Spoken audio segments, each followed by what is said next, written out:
Bueno, iniciamos la clase entonces, ahora sí. La idea de la clase de hoy es continuar con... de cerrar algunos conceptos con el for y con el while, así rápidamente.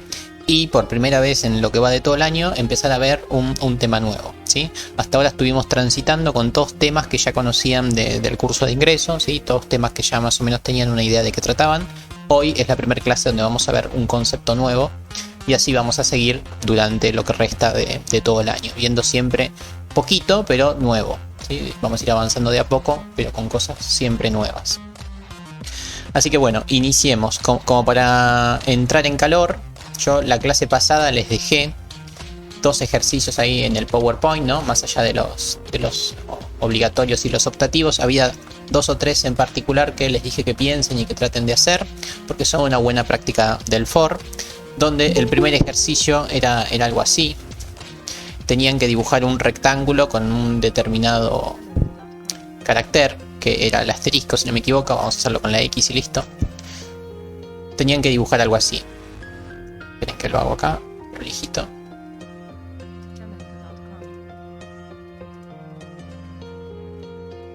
Sí, tenían que dibujar un rectángulo de X. Este ejercicio ya está en la guía, de hecho creo que está en el video que les explico for, ¿no? Pero me parece bueno verlo en vivo para ver cómo funciona esto. Este tipo de ejercicio hay que pensarlo en base a qué acción se realiza, cuántas veces se repite y en qué momento se repite. Entonces, en este ejercicio claramente hay una acción que se repite muchas veces. A ver, pensémoslo. Tenemos la acción de dibujar 5 estrellitas, 5X, se la repite 3 veces, ¿sí? Yo, por ejemplo, estoy sombreando acá, pero esto mismo lo tengo acá y acá. O sea, la acción de dibujar 5 estrellitas se repite 3 veces, pero a su vez, la acción de dibujar estrellitas se repite 5 veces por cada renglón. Entonces, uno podría pensar que la acción de dibujar estrellita, o sea, el printf X, se repite en este caso 15 veces, ¿sí? O sea, tendríamos que hacer un printf 15 veces. Eso es lo primero que uno logra deducir. Bueno, ¿qué ocurre? Si yo hago, por ejemplo, un for que vaya del 1 al 15, claramente voy a tener las 15 veces. Pero si yo dentro de ese for simplemente hago el printf X, voy a tener 15X consecutivas, todas en el mismo renglón.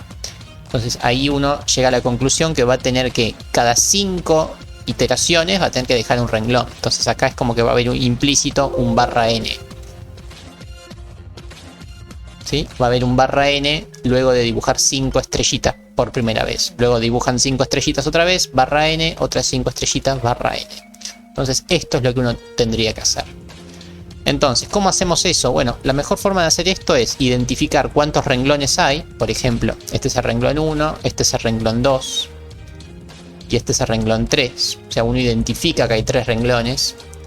Y también debería identificar cuántas columnas hay. En este caso es muy sencillo. Hay una columna, 2 columnas, 3 columnas, 4 columnas, 5 columnas, ¿sí? Entonces esto es fundamental. Identificar que hay 5 columnas y que hay 3 renglones. Siempre que tengan que hacer alguna figura geométrica está bueno que hagan esto. Entonces, una vez que uno tiene esto, el ejercicio se reduce a algo bastante sencillo, que es simplemente hacer algunas iteraciones. Por ejemplo, la acción de dibujar renglón queremos que se repita 3 veces. O sea, todo lo que tengamos en un renglón lo vamos a querer repetir 3 veces.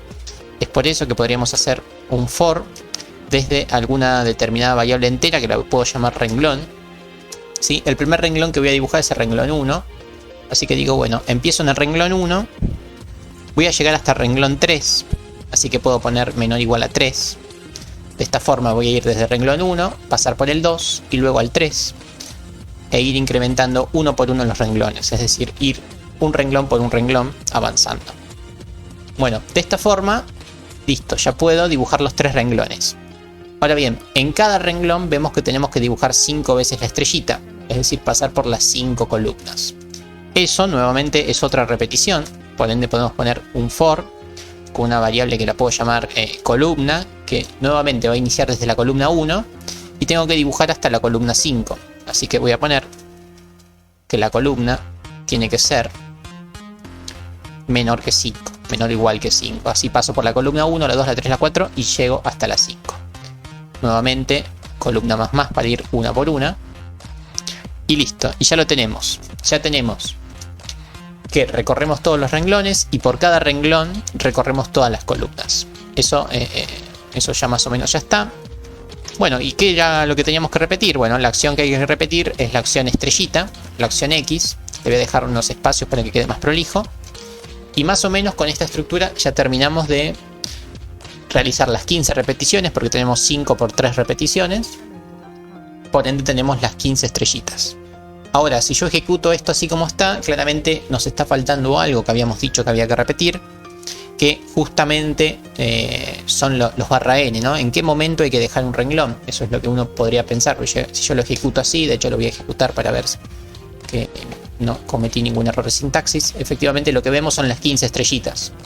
El problema es que yo en el renglón número 5, más o menos por acá, yo quiero dejar un renglón acá y quiero dejar un renglón acá para conseguir el rectángulo. Así que ¿cómo hacemos eso? Bueno, dejar un renglón, uno quiere dejarlo ni bien terminó de dibujar todo un renglón. Cuando uno terminó de dibujar un renglón, ahí quiere pasar al renglón siguiente.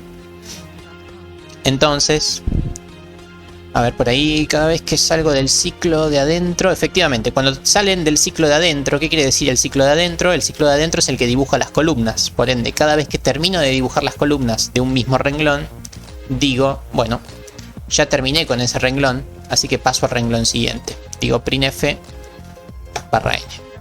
Entonces, de esta forma, termino con todos los renglones, con todas las columnas de este renglón, dejo un renglón y paso al renglón siguiente. Al poner el barra n ahí, efectivamente va a quedar un rectángulo mucho más prolijito. ¿Sí? Bueno, esa es la naturaleza de este tipo de ejercicios.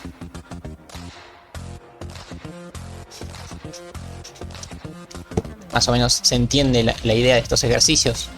Como decía hoy a la mañana, seguramente no van a vivir de esto ustedes, seguramente no vayan a trabajar dibujando figuras con varios for, por suerte, espero que no terminen haciendo eso.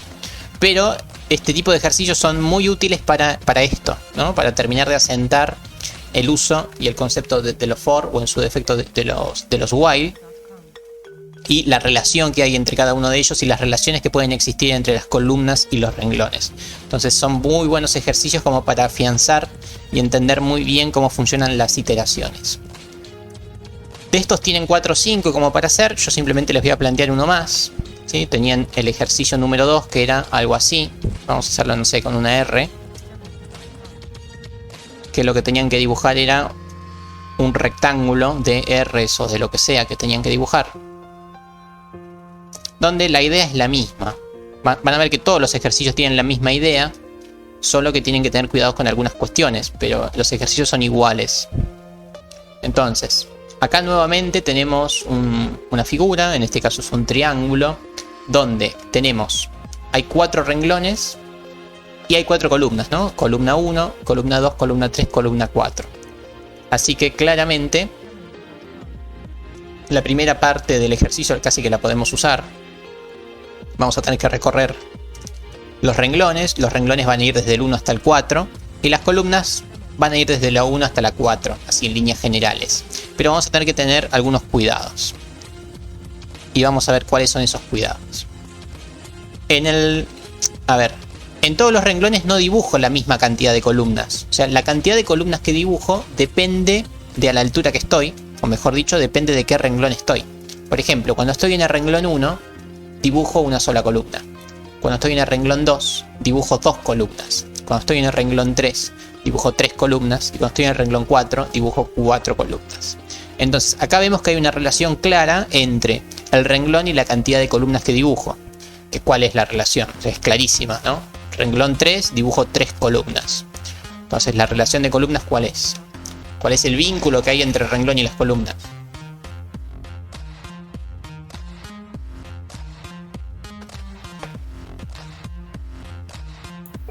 ¿Cómo? Perdón, escuché la pregunta.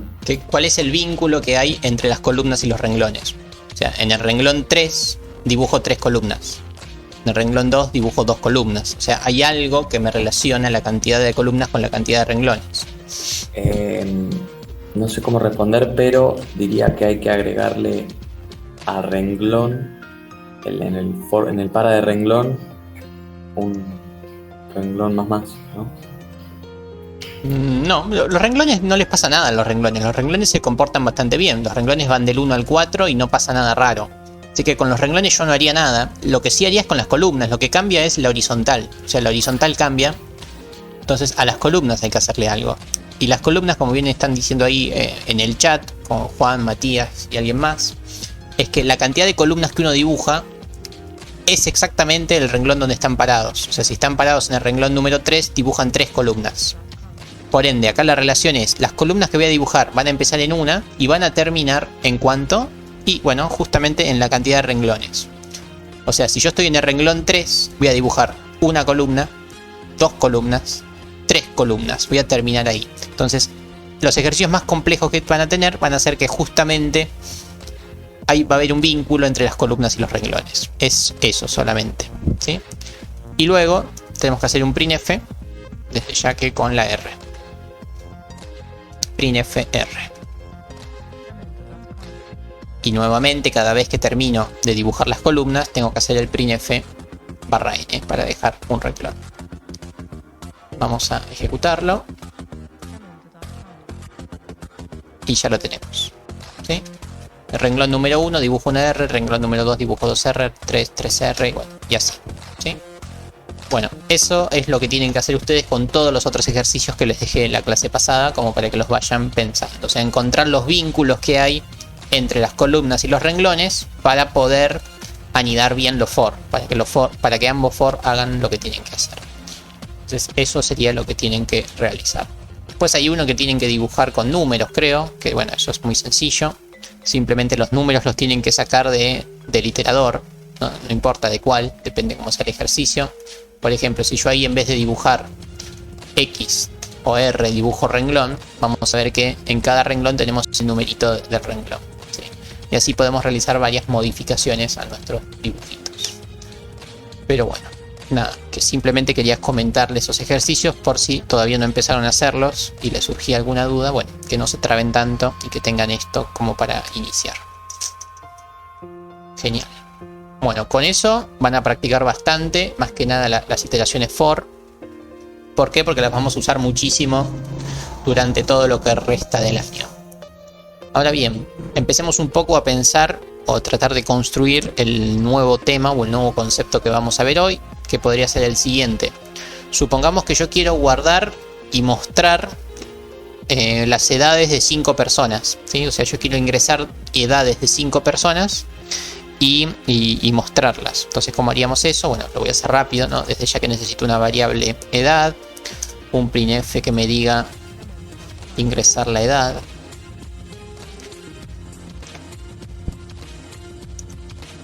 Hago el scanf de la edad. Cuanto más rápido quiero hacer esto, más peor lo hago. Porcentaje de ampersand edad. Listo.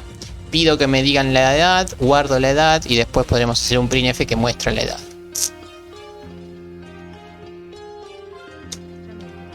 Listo. De esta forma guardamos los datos de la edad de alguna determinada persona.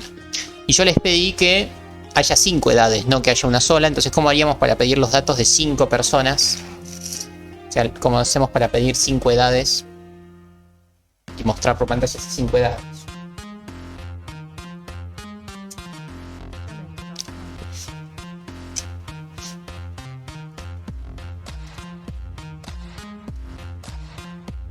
Si yo de esta forma guardo la edad de una persona, la guardo en la variable edad, eso me sirve para una única persona.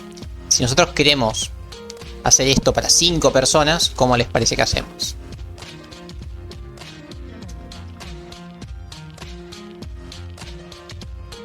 Efectivamente, con un for. O sea, si yo quiero hacer esto 5 veces, claramente tengo que hacer una repetición. O sea, tengo que hacer un for que inicie en 1, que termine en 5. Siempre que uno quiera hacer las cosas más de una vez, que tiene que usar un for o en su defecto un while, pero esto es lo que hay que hacer. Y listo. Con esto vamos a pedir los datos de 5 personas. Vamos a verlo. Parece que me comí unos barra n, pero no importa. Edad 5. Sí, me comí unos barra n. Edad 33, edad 12, edad 63, edad 66.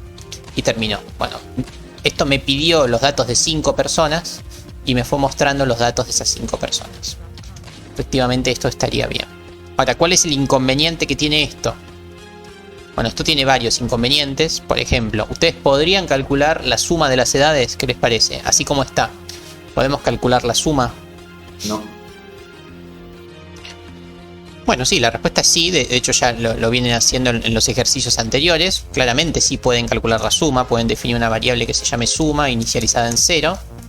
Y por ejemplo podrían decir que cada vez que se ingresa una edad a la suma, le suman justamente la edad, ¿no? Entonces de esta forma podrían sumar las edades. No habría problema. De la misma forma podrían calcular un promedio. Yo esto ahora lo borro, lo escribo así nomás, pero lo borro. El promedio, ¿cómo sería? Bueno, sería el promedio es igual a la suma dividido la cantidad de datos, que en este caso era 5. Entonces también podrían calcular un promedio. No habría problemas con esta forma de trabajar. Pero sí hay un problema, que ¿cuál es? ¿Cuál es el gran inconveniente de trabajar así con las edades? Hay un gran problema. ¿Cuál les parece que es?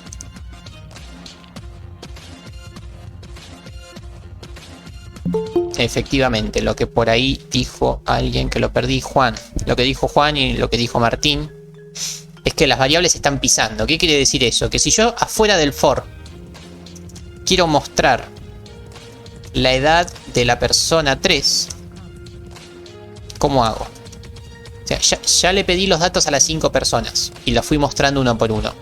Ahora, supongamos que yo ahora necesito otra vez la edad de la persona 3. ¿Cómo les parece que hago eso? Necesito recuperar el dato de la tercera persona que vino y llenó el formulario. ¿Cómo podemos hacer?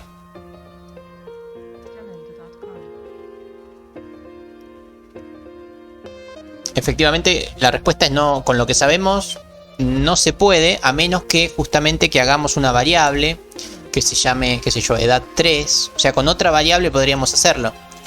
Entonces, acá decimos, bueno, che, yo la edad número 3 la voy a necesitar. Más adelante la voy a necesitar. Así que tendríamos que hacer un if que me diga que si el iterador es el 3.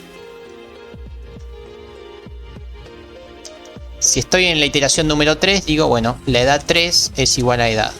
Entonces, de esta forma, yo cuando termine con el for, voy a tener guardada la edad de la persona número 3 en otra variable. Eso es por demás válido.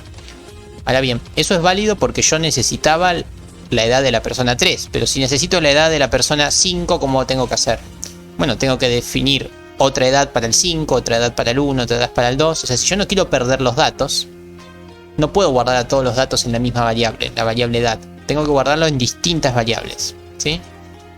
¿Se entiende ese concepto? Que si yo no quiero perder los datos,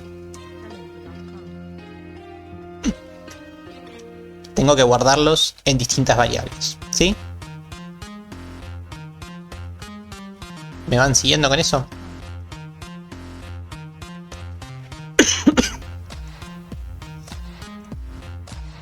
Genial. Bueno, entonces, ese es el gran déficit que tenemos hasta ahora, con lo que venimos trabajando. Pero bueno, por suerte ese déficit es muy fácil de solucionar, y justamente se soluciona con lo siguiente, con lo que vamos a ver ahora. Que hay algo que soluciona este problema, que es que cuando uno quiere guardar muchos datos, en este caso quiero guardar muchas edades de un mismo tipo, o sea, guardar muchas edades, o mejor dicho, muchos datos de un mismo tipo, aparece el concepto de array, que es lo que vamos a ver hoy. Vamos a trabajar con array. ¿Qué es un array? Bueno, un array justamente es una bolsa donde podemos contener muchos datos de un mismo tipo y no los vamos a perder. Entonces, por ejemplo, podemos construir una bolsa que va a guardar a estas 5 edades. ¿Y eso cómo se hace? Bueno, muy sencillo. Primero, definimos el tipo de datos que vamos a guardar. Todos los datos van a ser enteros. Le ponemos un nombre a la variable que, como va a tener muchas edades, se va a llamar edades, ¿sí? En vez de llamarlo en singular, lo llamamos en plural, como para hacer referencia que ahí hay muchos datos guardados. Y entre corchetes ponemos la cantidad de datos que vamos a guardar. En este caso van a ser 5 datos.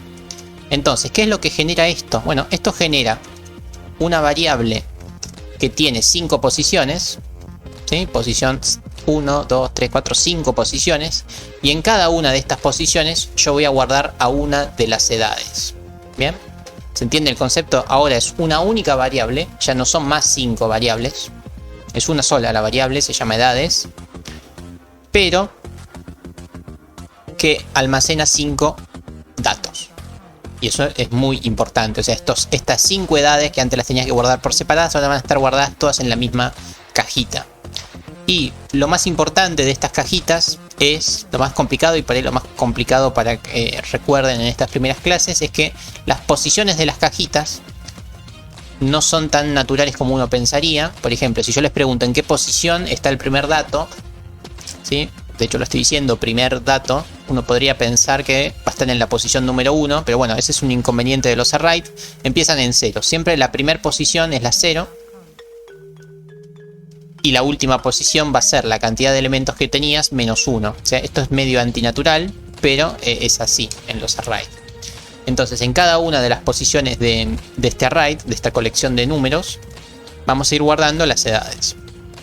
Vamos a ver cómo haríamos para recuperar eso, para mejorarlo. Mirémoslo. Esto va a ser igual, ¿no? Vamos a tener un for para los 5 datos, pero acá ¿qué va a pasar? Yo quiero que el for vaya recorriendo cada una de las posiciones y en cada una de las posiciones guarde un elemento. Por ende, si les digo que empieza en la posición 0, el for va a tener que empezar en 0 y el for tiene que terminar en 4, así que voy a poner menor a 5. De esta forma paso por el 0, el 1, el 2, el 3, el 4 y ahí termino, ¿sí? De esta forma voy del 0 al 4. Luego todo lo otro es igual, pido por favor una edad y la escaneo. Solo que no la guardo en la variable edad, sino que la voy a guardar en la variable edades. Lo voy a guardar justamente en nuestro array. Y tengo que decirle en qué posición voy a guardar el dato. Y veamos cómo funciona esto. Cuando estoy por primera vez en el printf, quiero guardarlo en la posición 0.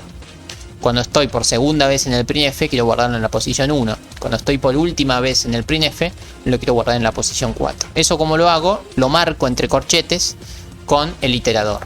Entonces esto me está diciendo que según en qué posición esté yo del for, es en la posición donde voy a guardar del array. Entonces de esta forma guardo los 5 elementos en posiciones que van del 0 al 4. Voy a borrar este printf. Entonces de esta forma almacenamos, guardamos las 5 edades en nuestra variable edades. Y afuera del for, vamos a hacer por ejemplo un printf. Voy a mostrar la edad 3. Entonces vamos a ver que de esta forma yo puedo acceder a cualquiera de las edades. Por ejemplo, si quiero mostrar la edad de la persona número 3, bueno, esto es muy sencillo. Vamos a ver cómo es. Voy a mostrar la edad de la persona número 3. Digo, bueno, esa edad la tengo guardada en la variable que se llama edades. Y está en la posición número 3. Entonces de esta forma digo, bueno, de las edades que tenía quiero la tercera edad, ¿sí? La edad número 3, no la tercera, sería la cuarta en este caso.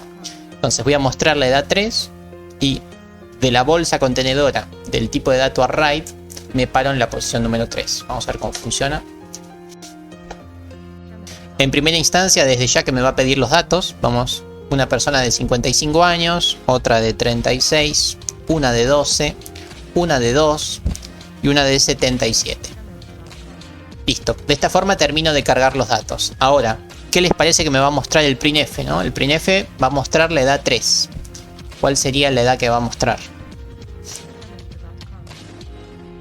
Muy bien, ahí han dicho 2. Efectivamente van a mostrar el 2, ¿por qué?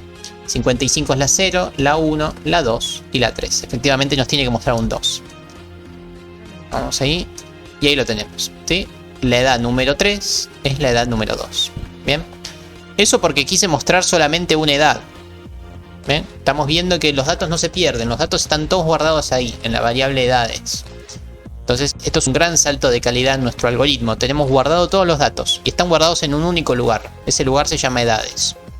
Bueno, de la misma forma, si yo quisiera mostrar todas las edades, o sea, quiero recuperar todas, no una sola, eso también lo podríamos hacer de una forma muy sencilla, donde nuevamente hago el for que va del 0 hasta el 4 y voy a mostrar todas las edades.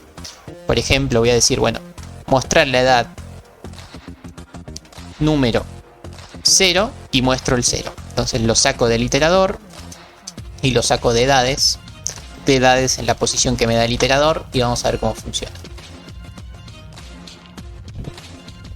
Primero con la carga, vamos con la carga, tenemos a alguien de 12 años, a alguien de 33, a alguien de 65, a alguien de 99 y por último a alguien de 25. Terminamos y entramos al otro for que nos va recuperando cada uno de estos datos. Y vemos que efectivamente en la posición 0 hay un 12, en la posición 1 hay un 33, etcétera, etcétera. En la posición 4 hay un 25.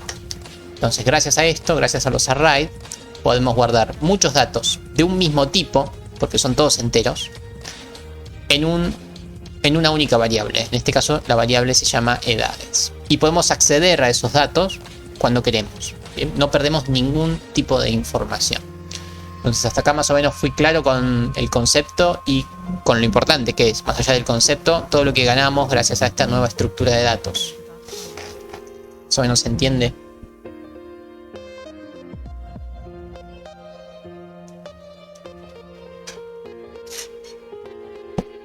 Bueno, perfecto. Esto es una estructura de datos que les va a simplificar mucho la vida en un montón de ejercicios. Bueno, acá en el PowerPoint tenemos la definición un poquito más formal, después si quieren la lean, pero es básicamente lo que yo les dije, muchos datos de un mismo tipo. Los datos son estáticos. ¿Qué quiere decir eso? Quiere decir que si yo defino que vamos a guardar 5 edades, en ningún momento van a poder guardar ni 6, ni 8, ni 10. Como máximo van a poder guardar 5 y eso no va a poder cambiar a lo largo de todo el ejercicio. ¿Sí? El array no es un comando, ¿no? El array es un tipo de estructura de datos. ¿Sí? Es una nueva forma de variable. Son muchas variables de un mismo tipo almacenadas en una única variable. Efectivamente se usan los corchetes para definir cuántos elementos podemos guardar. Esta es una cota máxima, ¿no? Por ejemplo, me podrían preguntar, bueno, ¿los arrays funcionan solamente con enteros? No, los arrays funcionan con cualquier tipo de dato. Por ejemplo, acá tenemos un array de 5 enteros. ¿Sí? Un array de 5 enteros que se llama vector. Acá tenemos un array de 3 flotantes que se llama vector 2. Acá tenemos un array de 11 dobles que se llama vector. Y veníamos trabajando incluso con esto, ¿sí? Acá tenemos un array de 20 elementos que se llama cadena y los elementos son todos del tipo char. Entonces nosotros inconscientemente ya habíamos trabajado con array en algún momento, que era cuando necesitábamos el nombre y el apellido. Bueno, poníamos char nombre corchete 20. Eso quería decir que estábamos trabajando con un elemento de 20 posiciones y en cada posición guardábamos una letra. No, es lo mismo, ¿sí? Solo que lo estábamos trabajando sin saberlo. Ahora más o menos entendemos un poco el concepto de por qué funciona así. Bueno, después acá en el PowerPoint les muestro más o menos lo que estuvimos trabajando. Efectivamente, por ejemplo, si uno define un array de 8 elementos, los elementos empiezan de la posición 0 y terminan en la 7, o sea, una menos de la cantidad, y se van guardando datos en cada una de esas posiciones. Otra cuestión interesante es la siguiente. Si yo por algún motivo no quiero guardar las edades con un for, sino que quiero guardar las edades a mano, ¿sí? Supongamos que las edades son poquitas. Voy a comentar todo esto. Supongamos que las edades son poquitas. Poquitas me refiero a, qué sé yo, a 5, como venimos trabajando. Ahora comento lo que está arriba. Supongamos que es lo mismo, ¿no? Vamos a trabajar otra vez con 5 edades. Solo que no las quiero pedir con un for, las quiero pedir... De hecho no las voy a pedir, son 5 y ya sé cuáles son. ¿Sí? Podría ser que son 5 familiares que ya sé cuántos años tienen. Bueno, esta es otra forma de definir o de inicializar a un array, ¿sí? Entre llaves, acá uno tiene las 5 edades. Esta es una forma bastante rápida de inicializar un array, perdón. Cuando uno ya sabe los elementos, los puede cargar a mano entre llaves. Ven, ahí cargué los datos a mano y los muestra cada uno en su posición. Entonces este está en la posición 0, posición 2, posición 3, posición 4. Dije cualquiera, 0, 1, 2, 3, 4. Entonces de esa forma guardamos los datos sin tener que pasar por el for. Esto es muy útil cuando uno quiere inicializar una variable, ¿no? Habíamos visto que las variables enteras, las flotantes y las dobles, se inicializaban en 0. Bueno, los array también habría que inicializarlos también en 0, con 5 ceros en este caso. Pero bueno, acá surge el problema de qué pasa si estoy guardando, qué sé yo, 51 edades. Un número abismal. Yo no puedo poner 51 ceros, ¿no? Para inicializar la variable. Me va a quedar espantoso. Entonces, ¿cómo les parece que podrían hacer para inicializar la variable edades en ceros si tienen un número muy grande en cuanto a la dimensión? ¿Cómo haríamos para poner 50 ceros en la variable? ¿Cómo les parece que podríamos hacer eso? Y efectivamente con un for, ¿no? Si uno quiere inicializar el array todo en cero por algún motivo, bueno, eso tendría que hacerlo con un for que empieza, como siempre que trabajamos con un array, empieza en 0, terminaría en 50, o sea, en 49 y más. Lo hago todo en el comentario para que quede prolijito. Y dentro del for lo que haríamos es edades en la posición que me dice el iterador igualado a 0. Entonces, de esta forma, cada una de las 50 posiciones va a tener un 0. Esa es la forma de inicializar todo en 0 cuando son muchos elementos. Sí, siempre las variables, siempre hay que inicializarlas. Es una sana práctica inicializar las variables. Cuando uno está muy seguro de lo que va a hacer con la variable, como por ejemplo hice yo acá al principio, a la edad yo no la inicialicé. ¿Por qué? Porque sabía que lo primero que iba a hacer era hacer la lectura de la variable y no iba a hacer más nada de antemano. Entonces, en ese caso, no la inicialicé. Pero cuando uno ya pierde un poco el control del programa o del algoritmo, o el algoritmo empieza a ser muy grande y uno no sabe bien qué se va a hacer con esa variable, está bueno inicializarla, siempre. Salvo que uno esté muy seguro de lo que está haciendo, ¿sí? Nunca hay que transitar ni un renglón del algoritmo con basura, ¿sí? Es peligroso. Entonces, por lo general, hay que inicializar las variables. Es una muy buena práctica inicializarlas.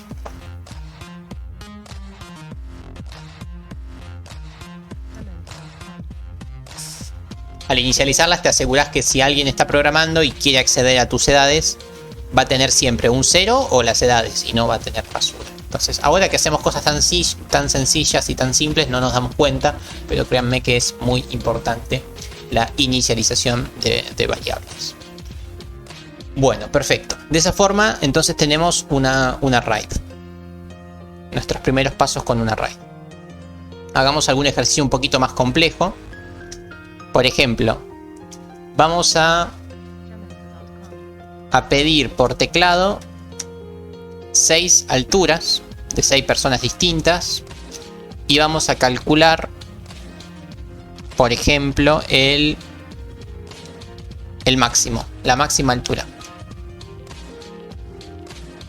Entonces, vamos a pedir por teclado 6 alturas y vamos a buscar el máximo de esas 6 alturas. Bueno, ¿cómo les parece que hacemos esto?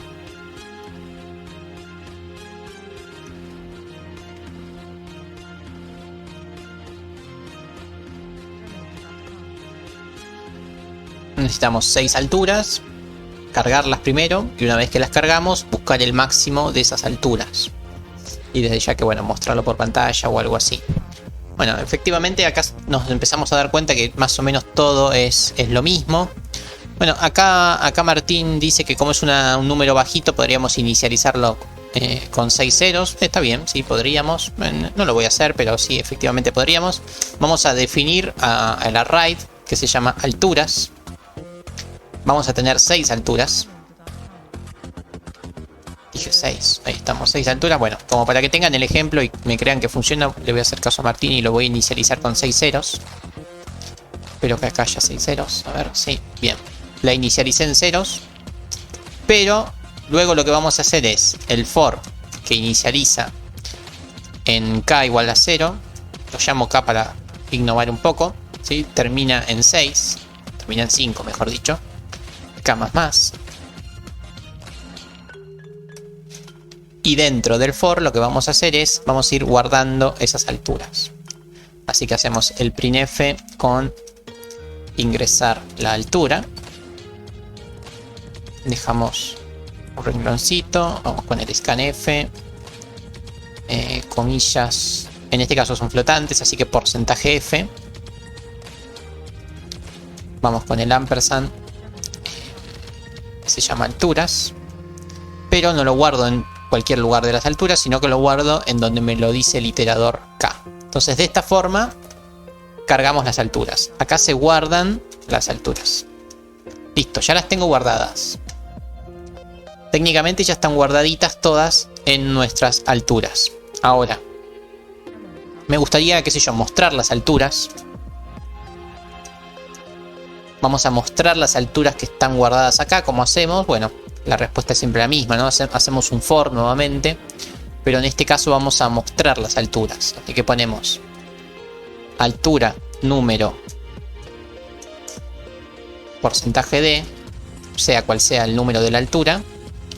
Y después ponemos justamente la altura. ¿Cuál es el valor de la altura? La altura es flotante, así que lo pongo con una máscara F. Y bueno, a ver, la posición de la altura la saco del iterador K.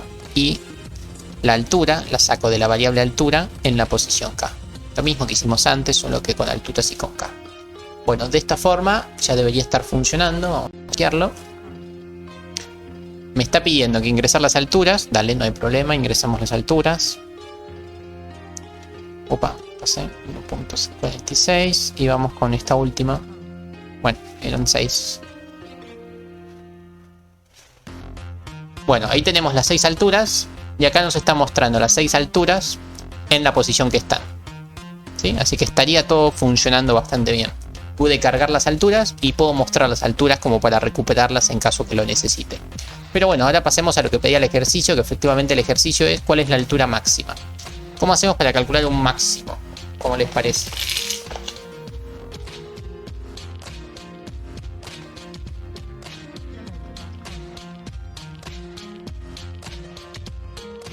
Ok, ahí Malena, sí, la altura, perfecto, sí, eso está bien.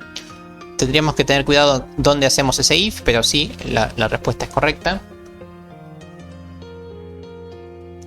Ahí está, dentro de otro for. Efectivamente, siempre que uno tiene que trabajar con array, por lo general lo que hay que hacer es recorrer el array. Donde recorrer el array quiere decir ir posición por posición, viendo qué pasa. Entonces, efectivamente, vamos a recorrer el array buscando el máximo.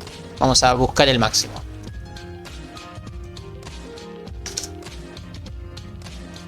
¿Y cómo hacemos para buscar el máximo? ¿Sí? Efectivamente, como bien dijo ahí Malena, lo primero que hay que hacer es, necesitamos una variable contenedora del máximo, ¿sí?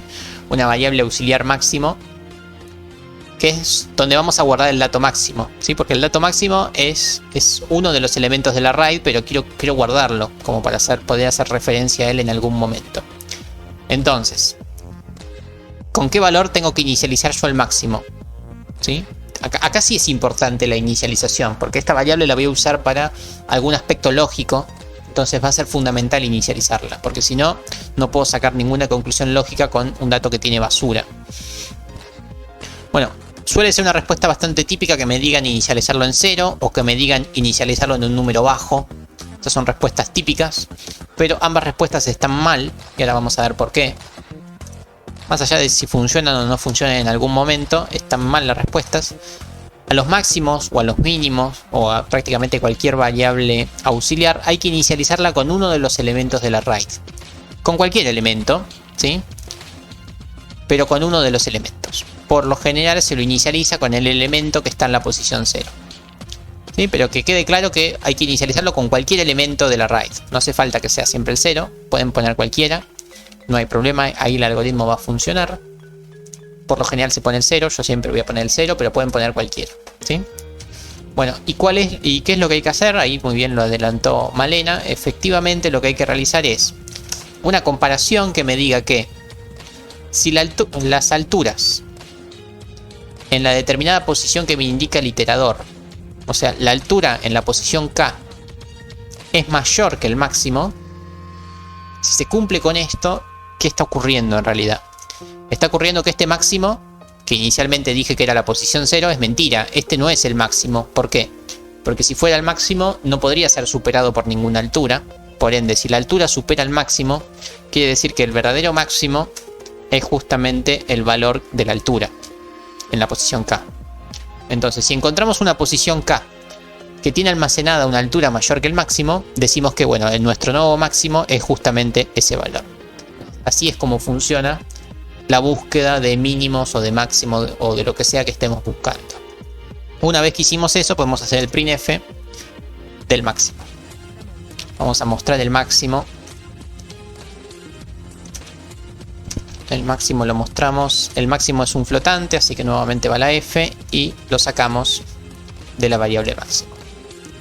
De esta forma vamos a probar que todo funciona. Vamos con las alturas otra vez, esto me aburre mucho. 1.55, 1.63, 1.99, 1.25, 1.87. Bueno, ahí están las 6 alturas. Buscamos a ojo el máximo, claramente el máximo es este que parece 2 metros y efectivamente es el valor que se guardó, ¿sí? Entonces de esa forma uno puede buscar un máximo o un mínimo, por ejemplo. Bien, hasta ahí más o menos claro el concepto este.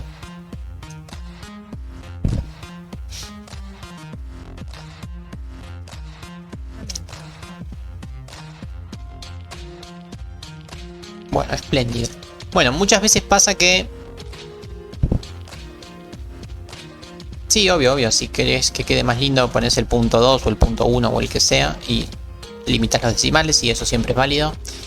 Muchas veces sucede que uno tampoco sabe la cantidad de alturas que va a guardar, entonces por lo general también es útil guardar la cantidad en alguna determinada variable, ¿sí? Esa variable uno la podría pedir por teclado, incluso le podrías pedir al usuario, che, ¿cuántos datos querés guardar? Entonces ahí se guarda el 6, eso también es bastante útil.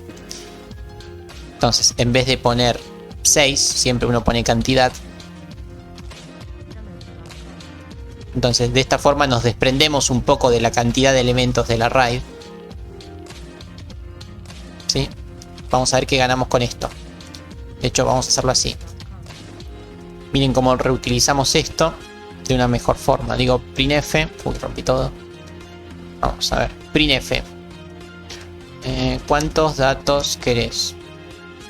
Se va a romper con los signos de pregunta, pero no importa. Le pregunto cuántos datos querés. Y hago el scanf en este entero que se llama cantidad. Y al hacer esto, una vez que uno define la cantidad de elementos que el usuario quiere, ahí defino el array y hago todo lo mismo, pero en base a cantidad, a un número desconocido, que no sabemos cuál es. Vamos a probarlo. Me mostró los signos de preguntas, qué raro. Bueno, no importa. Bueno, ¿cuántos datos querés? Viene este personaje y me dice con 3 me alcanza. Y se rompió todo, ¿qué pasó? Vamos a ver. ¿Cuántos datos querés? Ah, el ampersand. Vamos otra vez. Ahí está. ¿Cuántos datos querés? 3 me dice. Y ahora empieza a pedirme los 3 datos. Vamos con la altura de 1.2, la altura de 1.23 y la altura de 1.11.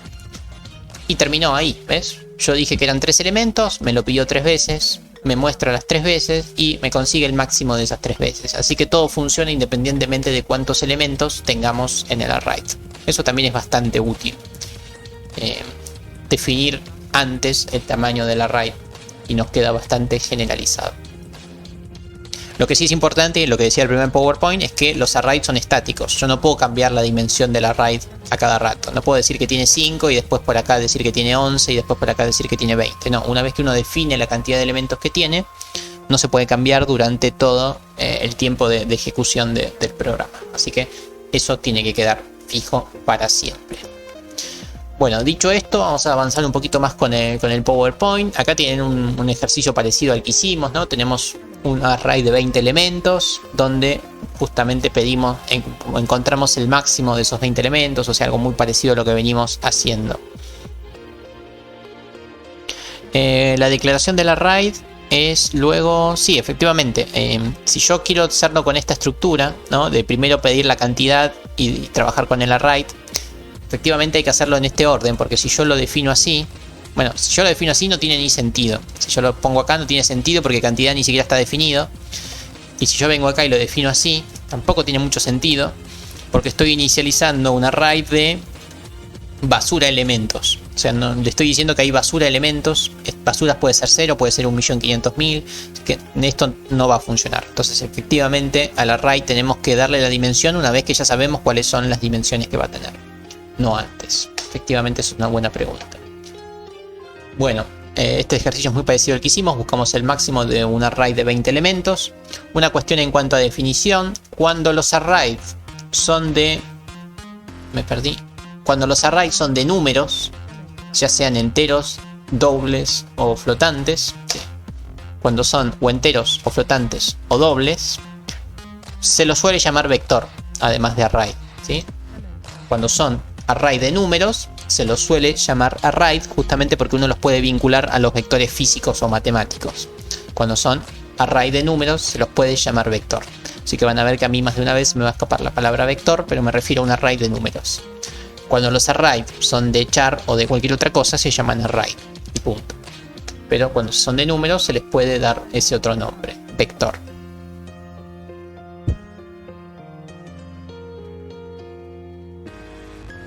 No sé si te entendí, Cristian. El presente es como siempre, ¿sí? El ejercicio que está en rojo es el que tienen que entregar antes de las 12. Bien. Bueno, entonces acá un ejercicio parecido al que hicimos. Y acá pasemos a ver un poco los ejercicios que tendríamos que hacer, ¿sí? Efectivamente el campus no consume datos.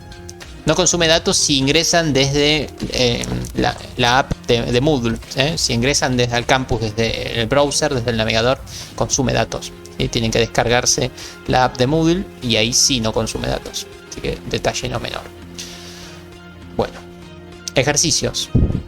Como para que puedan practicar esto. La clase no es mucho más que esto porque justamente la app se llama app de Moodle. No sé cómo se llama así, Moodle. Moodle, efectivamente, Nicolás, así se escribe. Tienen que descargarse la API. Si no, van a consumir datos igual.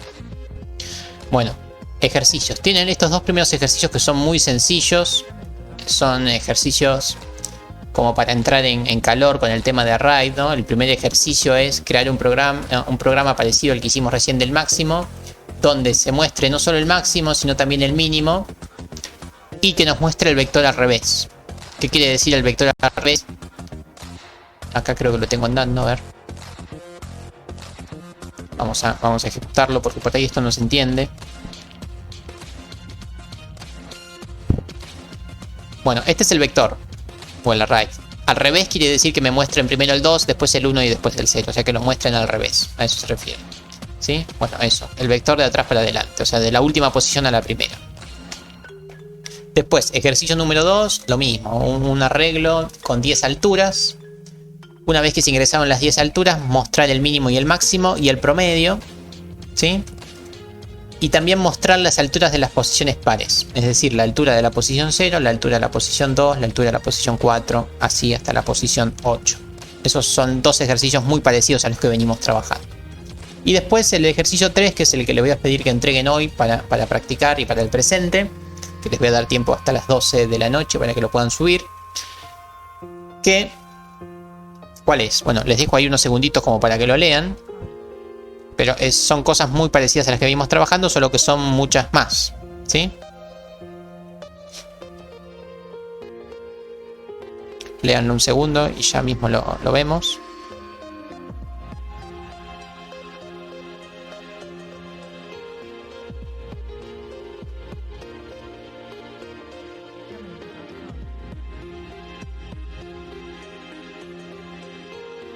Bueno, entonces lo que pide es, bueno, lo que dice ahí, ¿no?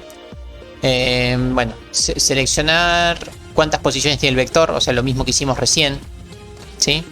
Tenemos que elegir la cantidad de posiciones que tiene, por ejemplo el 3, el 6, lo que sea, pero que sea por teclado, o sea, el usuario elige la cantidad de posiciones.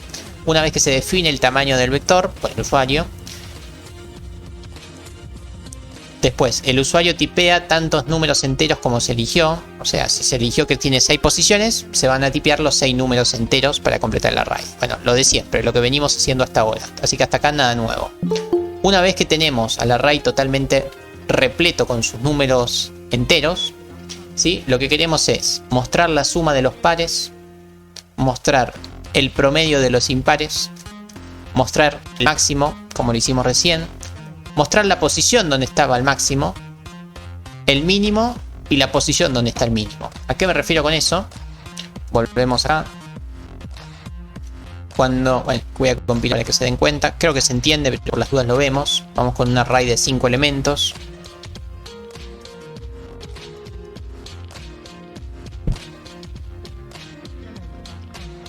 Bueno, el máximo es 1.92, claramente es el más grande de todos. Pero además de encontrar el máximo, les pido que encuentren en qué posición está. O sea, me tienen que decir, el máximo es este y está en la posición 4. Y lo mismo con el mínimo, me tienen que decir, bueno, el mínimo es el 1.23 y está en la posición 0. O sea, me tienen que decir cuál es el valor máximo y cuál es el valor mínimo. Pero además tienen que decirme en qué posición está. Eso es lo que está diciendo esto. Y luego mostrar el arreglo de izquierda a derecha y de derecha a izquierda, donde la derecha y la izquierda no existen en la programación. Simplemente les estoy diciendo que va del 0 hasta el n y del n hasta el 0. O sea, en los dos sentidos quiero que me muestren a la right, como habíamos hecho antes. Bueno, eso es lo que hay que hacer con el ejercicio 3. Son muchas cosas, pero son todas sencillas. No hay ninguna complicada, pero son varias cosas.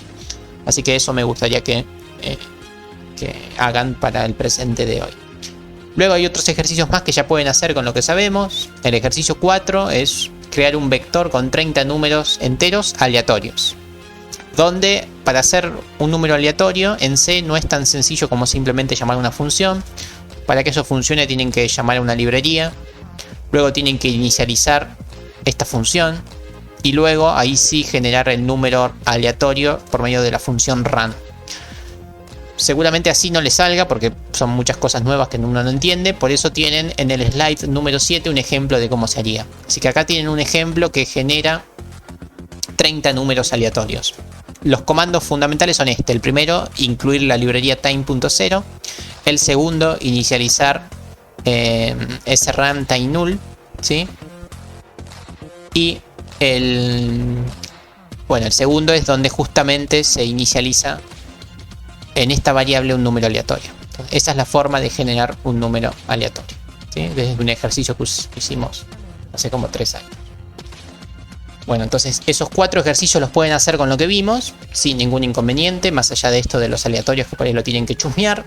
Y después ya tienen un par de ejercicios más difíciles que los vamos a ir retomando en las próximas clases, pero ya los pueden ir pensando y haciendo como para que en la próxima clase me vengan con dudas sobre esto. El ejercicio 5 es muy parecido al anterior, al 3, solo que les pido un par de cosas más. Una vez que tienen cargado un vector de 30 elementos aleatorios, les pido que los elementos aleatorios estén entre el 0 y el 50, no que sean cualquier número. Necesito que estén entre el 0 y el 50. Y después les pido que me muestren la frecuencia de cada número. ¿Qué es la frecuencia de cada número? Que me digan cuántas veces aparece el mismo número en el array. Por ejemplo, si tenemos un array de 30 números enteros y el 12 aparece 3 veces en ese array, quiero decir que la frecuencia del 12 es el 3. O sea, que me vayan contando cuántas veces aparece ese número en el array. Eso es lo primero que se pide acá con frecuencia. Después calcular la moda del vector. La moda de una secuencia de números es lo que tenemos acá en esta definición. La moda es cuál es el número que más aparece en el array. Eso es la moda, muy sencillo.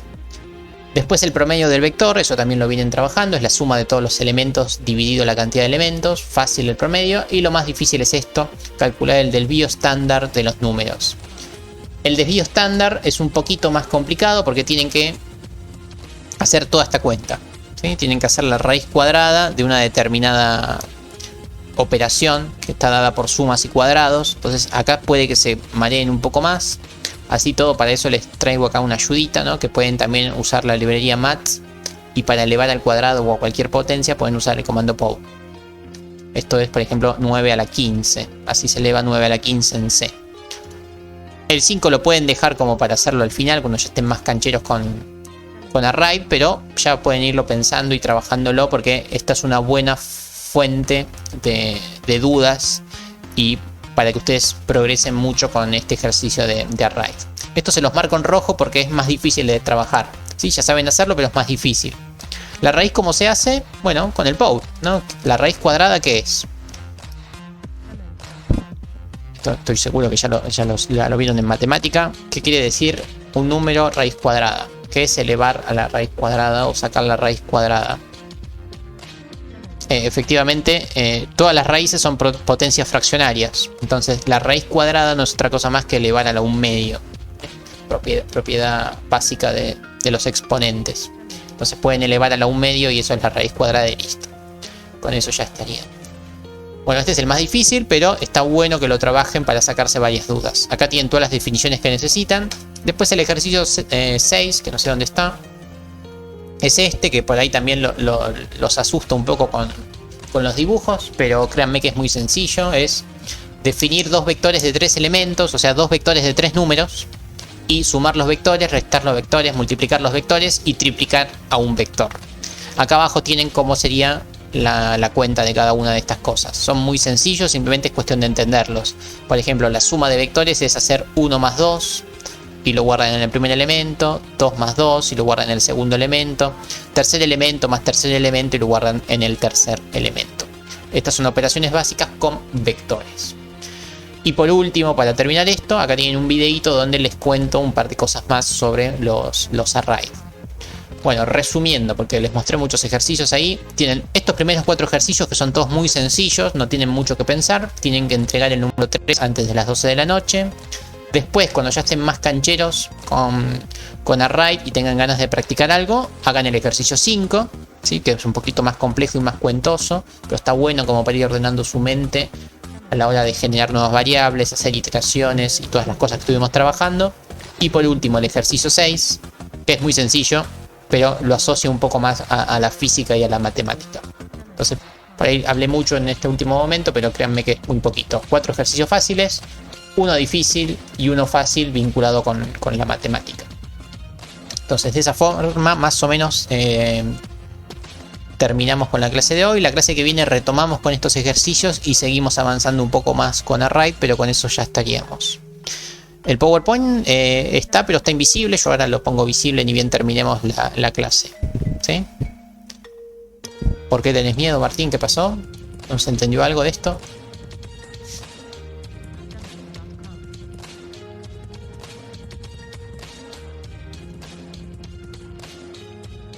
Sí, el ejercicio 3 no creo que tengan inconvenientes, es muy sencillo. Con el que pueden llegar a tener inconvenientes es con el ejercicio 5. Pero solamente con el bloque 5 del ejercicio 5. Con esta última parte del ejercicio 5. Todo lo otro no creo que tengan mayores inconvenientes. Y el ejercicio 6, ya les digo, es muy sencillo. No hay nada que hacer. El 3 es un poquito largo, pero también son todas cosas que más o menos ya hicimos hoy. No van a tener nada nuevo con el ejercicio 3. Les pido las posiciones de los máximos, pero eso es muy parecido. En vez de guardar el máximo, guardan el iterador, la i y listo. Mostrar el arreglo de izquierda a derecha y derecha a izquierda lo tienen en el PowerPoint como se hace, así que también es sencillo. Y nada más, no creo que tengan inconvenientes con el tercero. Solo eso. Y bueno, ya la clase que viene profundizamos un poco más con los arrays y hacemos cosas aún más copadas con estos arrays. Así que es importante que por lo menos traten de hacer estos ejercicios para no marearse la próxima clase, que vamos a seguir con esto de las iteraciones y de las posiciones de los arrays. Bueno. Sí, hay fecha para el parcial. De hecho, la quería subir hace como 10 horas al campus, pero vieron que está caído, no les pude subir el cronograma. Ya tenemos fecha. Ahora lo voy a subir al WhatsApp igualmente. Cuando el campus esté funcionando, lo subo al campus. Pero sí, ya tenemos la fecha, ya les digo.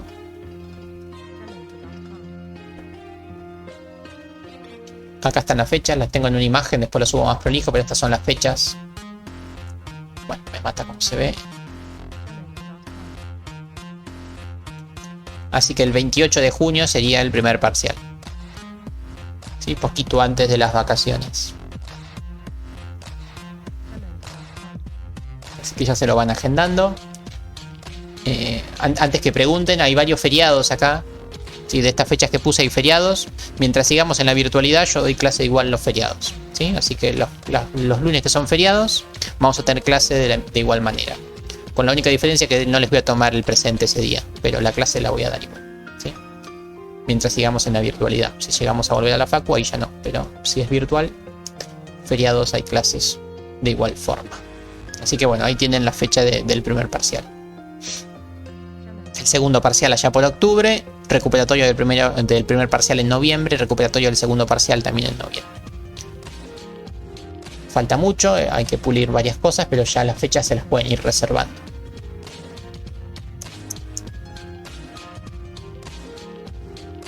Decime, sí, Martín, ¿qué error? Del ejercicio 3 decís.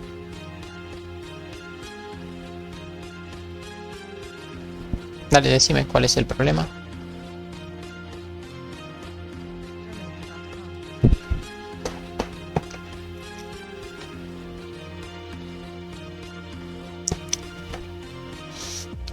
A ver, vamos a correrlo, lo corremos entre todos. A ver qué pasó.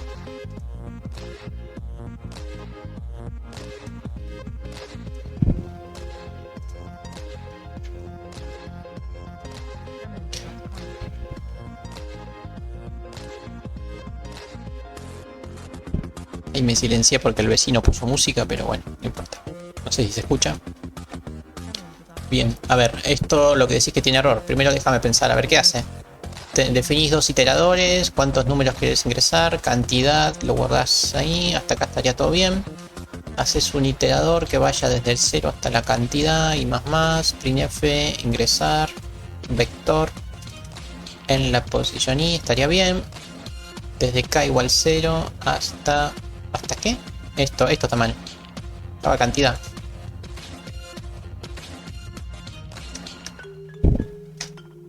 Y listo. ¿Cuántos números querés? Con 4 estoy bien. Ingresar, ¿qué son? ¿Enteros eran? Sí, enteros. 5, 6, 1, 8. 5, 6, 1, 8. Están. Se ven espantosos porque no pusiste el barra n y todo eso, pero son esos números. Sí, era solamente eso. Esto, la cantidad. De nada. Sí, solamente el 3. Bueno. De esa forma terminamos entonces con la introducción, con los fundamentos básicos de lo que son los arrays. La clase que viene seguimos retomando con este concepto. Las fechas van a estar en el campus cuando las pueda subir. El campus está caído, anda muy mal, no se puede hacer nada con archivos. No puedo subir archivos, no puedo descargar archivos. Puedo ingresar, pero no mucho más. Ustedes creo que tampoco, así que no van a poder descargarse muchas cosas. Por ahí al link de YouTube sí van a poder acceder. Sí, pero el archivo no creo que puedan acceder. Si quieren le sacan una foto, a ver. Total, no creo que se pongan a hacer los 6 ejercicios ahora. Aunque tengan por lo menos la foto de estos primeros 4 ejercicios. Ahí se los dejo en pantalla para que puedan hacerlo por lo menos. Si veo que el campus sigue caído hasta las, no sé, 10, 11, nada, les propago la hora hasta mañana y listo. Pero si veo que se recupera, les dejo todavía las 12. ¿Puede copiarlo acá? Sí, puedo. Vamos. No sé si entra todo eso en el chat, por ahí lo corta. No, entró, perfecto.